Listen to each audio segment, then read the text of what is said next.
കഴിഞ്ഞ കുറച്ച് ദിവസങ്ങളായി നമുക്ക് ചുറ്റും നിറഞ്ഞു നിൽക്കുന്ന ഒരു സംഭവമാണ് ഇന്ത്യ എന്ന പേര് മാറിക്കൊണ്ട് ഭാരതം മാത്രമാകുമെന്ന തരത്തിലൊക്കെ ഉണ്ടായിട്ടുള്ള വാർത്തകൾ. അതിന് ബലമേകിക്കൊണ്ട് പ്രസിഡന്റ് ഓഫ് ഇന്ത്യയ്ക്ക് പകരം പ്രസിഡന്റ് ഓഫ് ഭാരത് എന്ന നിലയിൽ ക്ഷണക്കത്തും നമ്മുടെ രാജ്യം കാണുകയുണ്ടായി. അതിനെ തുടർന്ന് വലിയ തോതിൽ തന്നെ അതിനെ അനുകൂലിക്കുന്നവരും പ്രതികൂലിക്കുന്നവരും ഒപ്പം ഇന്ത്യയും ഭാരതും നിലവിൽ തന്നെ ഉണ്ടല്ലോ, പിന്നെ എന്തിനീ ചർച്ച എന്ന നിലയിലുമൊക്കെ വാർത്തകളും വിവാദങ്ങളും അതിനെ പിടിച്ചുള്ള രാഷ്ട്രീയവുമൊക്കെ രൂപപ്പെടുകയുണ്ടായി.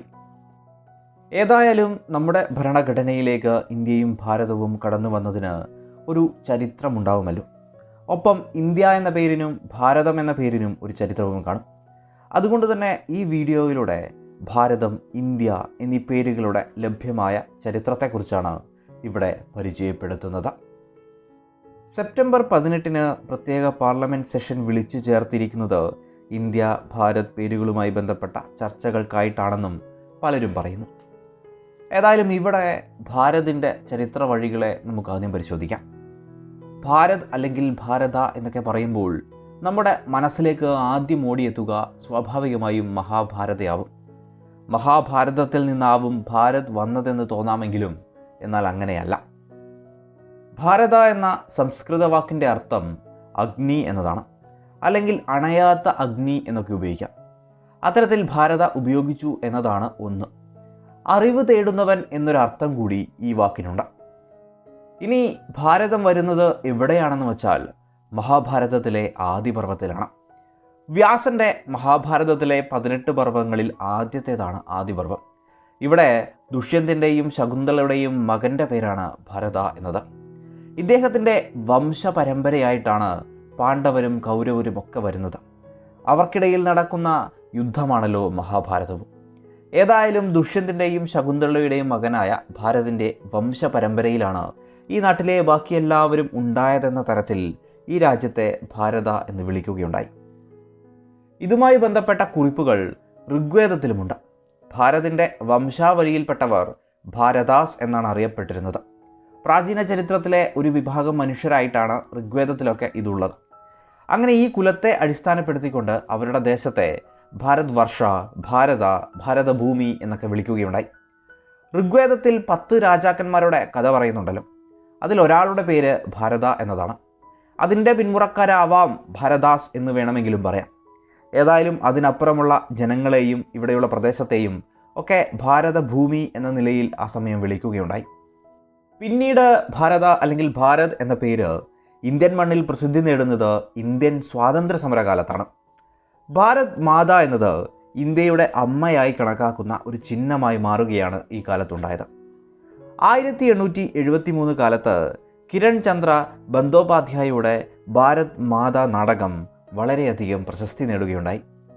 പിന്നീട് ബംഗാളി സാഹിത്യകാരനായ ബങ്കിം ചന്ദ്ര ചത്തോപാധ്യായയുടെ ആനന്ദ് മഥിൽ ഭാരത് മാത പ്രത്യക്ഷപ്പെട്ടു. ദുർഗയെയും കാളിയെയും പോലെ തന്നെ പ്രാധാന്യം അവിടെ ഭാരത് മാതയ്ക്ക് നൽകുകയുണ്ടായി. അങ്ങനെ പതിയെ പതിയെ ഇന്ത്യൻ ദേശീയതയെ ഉണർത്തുന്നതിലും ഇന്ത്യയെ ഒരുമിപ്പിക്കുന്നതിലും ഭാരത് മാത എന്ന പേരിന് ശക്തി വർദ്ധിക്കുകയുണ്ടായി. അങ്ങനെ ഭാരത് മാത ഒരു ദേശീയ വികാരമായി മാറിത്തുടങ്ങി.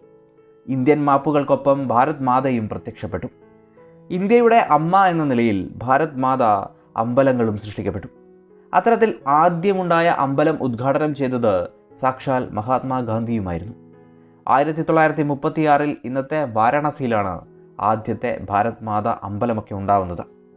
ഇന്ത്യയുടെ വികാരമായി അങ്ങനെ ഭാരത് മാത നിലനിൽക്കുകയും ചെയ്തു. ഭാരദാസ് ട്രൈബിൻ്റെ ദേശം ഭാരത എന്ന നിലയിൽ നിന്ന് ഭാരത എന്ന പേര് ഉണ്ടായി എന്ന് പറയാം. ഇനി മറ്റൊരു പേരായ ഇന്ത്യയുടെ ചരിത്രം നോക്കാം. ഇന്ത്യ എന്ന പേര് ബ്രിട്ടീഷുകാർ നൽകിയതാണോ എന്നതാണ് വളരെ പ്രധാനപ്പെട്ട ഒരു ചോദ്യം. ആ കാലത്തിന് മുന്നേ ഇന്ത്യ എന്ന പേരുണ്ടായില്ലേ എന്നൊരു ചോദ്യവും കൂടി അവിടെ ഉയർന്നു വരാം. ഏതായാലും ചരിത്രം നോക്കിയാൽ നമ്മുടെ ഈ ഇന്ത്യൻ മേഖലകൾ മറ്റു പലയിടങ്ങളിലും അറിയപ്പെട്ടിരുന്നത് ഇന്ത്യ എന്ന നിലയിൽ തന്നെയാണ്. അതിനായി ഒട്ടേറെ എഴുത്തുകളെയും നമുക്ക് കണ്ടെത്താനാവും. ഏതായാലും ഇതിൻ്റെയൊക്കെ തേടലുകൾ ചെന്നെത്തുക സിന്ധ് എന്ന പേരിലാണ്. സിന്ധ് എന്നത് സ്വാഭാവികമായും സിന്ധു നദി തന്നെയാണ്. സിന്ധുവിന് സംസ്കൃതത്തിൽ നദി എന്ന അർത്ഥവുമുണ്ട്. അങ്ങനെ ഈ സിന്ധു നദിയുടെ പ്രദേശത്തെയാണ് സിന്ധ് എന്ന നിലയിൽ പൊതുവെ വിളിച്ചിരുന്നത്. പേർഷ്യൻ ഭാഷയിൽ എസ് എന്നത് എച്ച് ആണ്. അങ്ങനെ ആ ഉച്ചാരണം എച്ച് വെച്ച് ഹിന്ദ് എന്നായി. അതാണ് പിന്നീട് ഹിന്ദു, ഹിന്ദൂസ് എന്നൊക്കെ ആവുന്നത്. പേർഷ്യൻ മേഖലകൾ ഇതിനെ ഹിന്ദ് മേഖല എന്നാണെങ്കിൽ ഗ്രീക്കുകാർ ഇതിനെ ഇൻഡസ്, ഇന്ദു മേഖലകളായി മാറി. നമുക്കറിയാം BC 5-ാം നൂറ്റാണ്ട് കാലത്ത് തന്നെ പേർഷ്യൻ മേഖലകൾ സിന്ധു നദീ മേഖലകളിലേക്ക് എത്തിയിരുന്നു. അതിനപ്പുറം അലക്സാണ്ടറുടെ കാലത്ത് സിന്ധു നദിയുടെ മേഖലകളിലേക്ക് ഗ്രീക്കുകാരും എത്തുകയുണ്ടായി. ഏതായാലും ഗ്രീക്കുകാരുടെ ഇൻഡസ്, ഇന്ദു പോലുള്ള വിളികളിലൂടെ അത് ഇന്ത്യ എന്ന പേരിലും ജന്മം നൽകുകയാണ് ഉണ്ടായത്. അലക്സാണ്ടറുമായി ബന്ധപ്പെട്ട എഴുത്തുകളിൽ ഇന്ത്യ അല്ലെങ്കിൽ ഇൻഡോയ് എന്നിങ്ങനെയൊക്കെ നമുക്ക് കാണാവുന്നതാണ്. ആ കാലഘട്ടത്തിനു മുന്നേ ഉണ്ടായിരുന്ന, അതായത് BC 450 കാലത്ത് ജീവിച്ചിരുന്ന ഗ്രീക്ക് ചരിത്രകാരനായ ഹെറഡോട്ടോസിൻ്റെ എഴുത്തുകളിൽ ഇൻഡസ് അല്ലെങ്കിൽ ഇൻഡോയ് എന്നിങ്ങനെയൊക്കെ കാണാവുന്നതാണ്. പലരും ചരിത്രത്തിൻ്റെ പിതാവായി കണക്കാക്കുന്ന ഒരാൾ കൂടിയാണ് ഹെറോഡോട്ടസ്. ഇതേ സിന്ധു നദിയുമായി ബന്ധപ്പെട്ട് തന്നെയാണ് ഋഗ്വേദവും നിലനിൽക്കുന്നത്. ലാൻഡ് ഓഫ് ആര്യൻസ് എന്ന നിലയിൽ ആര്യവർത്തയും ഈ മേഖലയിൽ തന്നെയാണ് ഋഗ്വേദത്തിൽ കാണുന്നത്. ഒപ്പം ആ കാലത്തെ പല രാജാക്കന്മാരും അവരുടെ അതിരുകളെ സൂചിപ്പിക്കാനും ഈ സിന്ധു നദി ഉപയോഗപ്പെടുത്തിയത് നമുക്ക് കാണാനാവും. അത്രമാത്രം പഴക്കമുള്ളത് കൊണ്ടുകൂടിയാണ് ആ കാല നാഗരികതയ്ക്ക് സിന്ധു നദീതട സംസ്കാരം എന്ന പേര് വന്നതുപോലും. സ്വാഭാവികമായും ഗ്രീക്കുകാർ ഇൻഡസ്, ഇൻഡോയ് പേരുകളെയൊക്കെയുള്ള ദേശത്തെ തേടി വന്നതുപോലെ യൂറോപ്യന്മാരും കച്ചവട സാധ്യതകൾ തേടിക്കൊണ്ട് ഇന്ത്യൻ മേഖലകളെ ലക്ഷ്യമാക്കി വരികയുണ്ടായി. പല രാജ്യങ്ങൾ പല മേഖലകളിലായി വ്യാപാര കേന്ദ്രങ്ങൾ സ്ഥാപിച്ചു, കച്ചവടം നടത്തി, കൊള്ള ലാഭം തന്നെ സൃഷ്ടിച്ചു. ഇവിടെ പല ദേശങ്ങളായി പരസ്പരം പോരടിച്ചിരുന്ന ഒരു സ്ഥിതിവിശേഷം ഉള്ളതുകൊണ്ട് തന്നെ യൂറോപ്യന്മാർ സാമ്രാജ്യം സൃഷ്ടിക്കുക എന്ന നയത്തിലേക്കും കടന്ന് കമ്പനികളൊക്കെ സ്ഥാപിച്ച് ഇവിടെയുള്ള മേഖലകളൊക്കെ പിടിച്ചെടുക്കുകയുണ്ടായി. കാലങ്ങൾ കഴിഞ്ഞപ്പോൾ ഇന്ത്യയിലെ വലിയ മേഖലകൾ തന്നെ ബ്രിട്ടീഷ് ഭരണത്തിന് കീഴിലാവുകയുണ്ടായി. അവർ ഇന്ത്യ എന്ന പേര് തന്നെ ഉപയോഗിക്കുകയും ചെയ്തു. ഇന്ത്യ സ്വതന്ത്രമാവുന്നതുവരെയും ഈ ഒരു സിസ്റ്റമാണ് ഇവിടെ തുടർന്നു പോകുന്നത് എന്ന് പറയാം. എന്നാൽ ഇന്ത്യ സ്വതന്ത്രമാവുന്ന സമയത്ത് ഈ രാജ്യത്തിന് എന്ത് പേര് കൊടുക്കണമെന്ന ചർച്ചകളും ഉയർന്നു വന്നു. ഭരണഘടനയുടെ ആദ്യ ഡ്രാഫ്റ്റിൽ BR അംബേദ്കർ ഭാരത് എന്ന പേര് ഉൾപ്പെടുത്തിയിരുന്നില്ല. പകരം India shawl be a union of States എന്ന നിലയിലായിരുന്നു അന്നുണ്ടായിരുന്നത്. എന്നാൽ അതിന് കടുത്ത വിമർശനങ്ങൾ ഉയരുകയുണ്ടായി. നെഹ്റുവിൻ്റെ എല്ലാ എഴുത്തുകളും പരിശോധിച്ചാൽ അദ്ദേഹം മിക്കയിടത്തും 3 പേരുകൾ ഉപയോഗിക്കുന്നത് കാണാറുണ്ട്. ഭാരത്, ഇന്ത്യ, ഹിന്ദുസ്ഥാൻ എന്നിങ്ങനെ ഉപയോഗിക്കുന്നതാണത്. അതിന് കൃത്യമായ ചരിത്രവും ഒക്കെ അദ്ദേഹം പറയുന്നുമുണ്ട്. നെഹ്റുവിൻ്റെ ദ ഡിസ്കവറി ഓഫ് ഇന്ത്യ എന്ന പുസ്തകം വായിക്കേണ്ട ഒന്ന് തന്നെയാണെന്ന് ഇവിടെ എടുത്തു പറയുന്നു. ഏതായാലും ഭരണഘടനയുടെ ചർച്ചകളിൽ കടുത്ത വിമർശനം തന്നെ ഉയരുകയുണ്ടായി. ഭാരത് എങ്ങനെ ഒഴിവാക്കും എന്നതായിരുന്നു ആ വലിയ ചോദ്യം. അതിനപ്പുറമാണ് ഇന്ത്യൻ ഭരണഘടനയിലെ article 1, India that is Bharat shall be a union of states എന്ന് അംബേദ്കർ എഴുതുന്നത്. എന്നാൽ ഇതിനും വലിയ വിമർശനങ്ങൾ ഉയരുകയുണ്ടായി. 1949 ഇതിനെ ചൊല്ലി വലിയ തോതിൽ തന്നെ വാദപ്രതിവാദങ്ങൾ സൃഷ്ടിക്കപ്പെട്ടു. ഭാരത് വർഷ എന്ന പേര് വരണമെന്നും ബ്രിട്ടീഷുകാരുടെ പേര് വേണ്ട എന്നും തുടങ്ങി പല രീതിയിൽ വിമർശനങ്ങൾ ഉയരുകയുണ്ടായി. മറ്റൊന്ന്, ഭാരത് എന്ന പേര് ആദ്യം വരണമെന്ന രീതിയിൽ വാദങ്ങളുണ്ടായി.